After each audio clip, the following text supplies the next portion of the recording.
चौथी शताब्दी बीसी के चाइना में उत्पन्न होने वाला गो का गेम दुनिया में खेला जाने वाला शायद सबसे प्राचीन बोर्ड गेम है। गेम का उद्देश्य है बोर्ड पर सामने वाले खिलाड़ी से ज्यादा क्षेत्र पर कब्जा करना या घेरना। ये छोटा सा नंबर जो आप देख रहे हैं, ये नंबर बोर्ड के मुमकिन कॉन्फ़िगरेशंस है, जो कि इस ब्रह्मांड में मौजूद परमाणुओं की गिनती से भी अधिक है। अक्सर इंट्यूशन यानी सहज बोध और रचनात्मक सोच की आवश्यकता रखने वाला गो आर्टिफिशियल इंटेलिजेंस की दुनिया में एक चुनौती माना जाता था। लेकिन डीप माइंड के अल्फा गो एल्गोरिथम ने गो के चैंपियन ली सेडोल को 4-1 से हराकर दुनिया को हैरानी में डाल दिया। स्टैनफोर्ड स्कॉलर इनिशिएटिव की ओर से आज हम अल्फा गो की इस मशीनरी को एक रिसर्च पेपर के माध्यम से समझने की कोशिश करेंगे।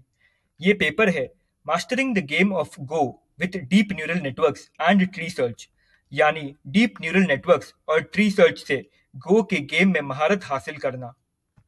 तो चलिए पहले एक नज़र पूर्व गो प्रोग्रामों और उनके प्रस्तावों पर डालते हैं।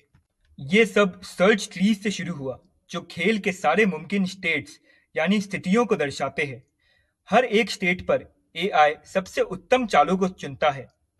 क्योंकि गो के लिए पूरे सर्च ट्री पर संपूर्ण खोज करना मुमकिन नहीं है, इसलिए कई प्रस्तावों का निर्माण किया गया जो उपयोगी सर्च स्पेस को कम कर सके। सोच ये है कि एक नोड के नीचे वाले सब ट्री को एक इवैल्यूएशन फंक्शन से बदल दिया जाए, जो कि एक वैल्यू का आउटपुट देता है और इस तरह सब ट्री को संक्षेप में पेश करता है। सबसे ज्यादा प्रोबेबिलिटी वाली चालों पर गौर करके सर्च की विशालता को कम किया जा सकता है। इन ऑप्टिमाइजेशंस के बावजूद भी कंप्यूटर का परफॉर्मेंस एमेच्योर तक नहीं था।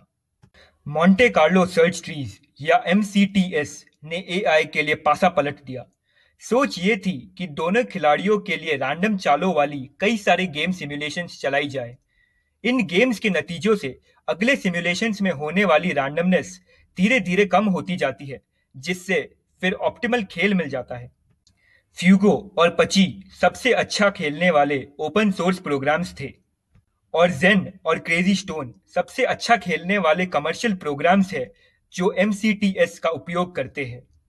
एमसीटीएस का उपयोग करने के बावजूद ये प्रोग्राम्स बस एमेच्योर डैन का दर्जा हासिल कर पाए। पर डीप न्यूरल नेटवर्क और ट्री सर्च के नए कॉम्बिनेशन से अल्फा गो ने एक्सपर्ट लेवल की क्षति प्राप्त की है। आइए देखें कैसे। संक्षेप में समझाया जाए तो अल्फा गो न्यूरल नेटवर्क के प्रयोग से ट्री सर्च ऑपरेशन को गाइड करता है। कुल मिलाकर 4 नेटवर्क्स को ट्रेन किया जाता है। एक छोटा और तेज roll out policy network, 2 deep policy networks जो एक्शन या अगली चाल चुनने में उपयोगी है, और एक वैल्यू नेटवर्क जो बोर्ड पोजीशंस परखने में मदद करते हैं।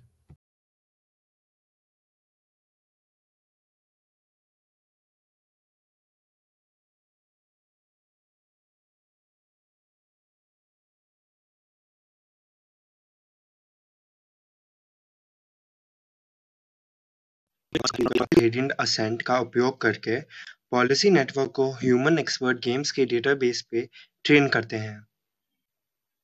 ये सुपरवाइज्ड लर्निंग पॉलिसी नेटवर्क 57% की एक्यूरेसी से ह्यूमन मूव्स प्रिडिक्ट करता है। फिर खुद और अपने पिछले चालों के बीच गेम खेलकर एक आरएल पॉलिसी नेटवर्क को ट्रेन किया जाता है। इस शानदार तरीके से मनुष्य द्वारा खेले जाए गेम की जरूरत के बिना ही सिस्टम खुद को बेहतर बनाता है।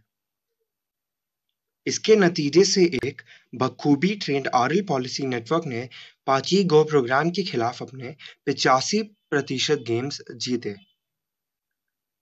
एक वैल्यू नेटवर्क मौजूदा बोर्ड की स्थिति से जीत की संभावना बताता है।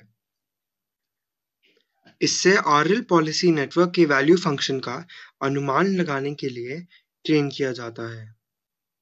ट्रेनिंग और टेस्ट सेट पर क्रमशः 0.226 और 0.234 के मीन स्क्वेयर्ड एरर्स पाए गए, न्यूनतम ओवरफिटिंग के साथ। आगे देखते हैं ये नेटवर्क्स के उपयोग से एमसीटीएस को हम और अच्छा कैसे बना सकते हैं। एक्शन वैल्यू और बोनस के जोड़ का अधिकतम लेकर हम अगला मूव तय करते हैं।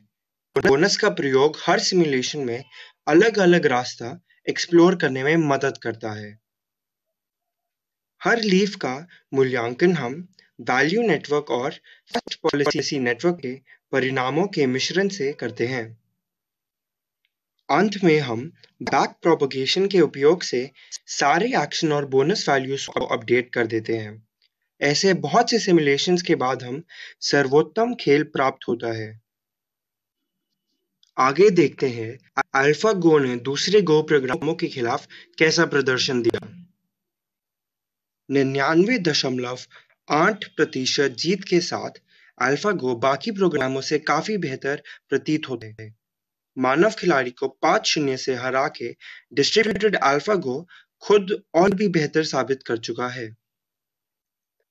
एक ऐसे मुकाम को पाकर जो कम से कम एक दशक दूर माना जा रहा था, AlphaGo ने आर्टिफिशियल सुपर इंटेलिजेंस की तरफ काफी दरवाजे खोल दिए हैं। सब सवाल ये नहीं है कि ये हो सकेगा नहीं, बल्कि ये है कि कब होगा। चलिए इसी के साथ हम इस प्रेजेंटेशन को समाप्त करते हैं।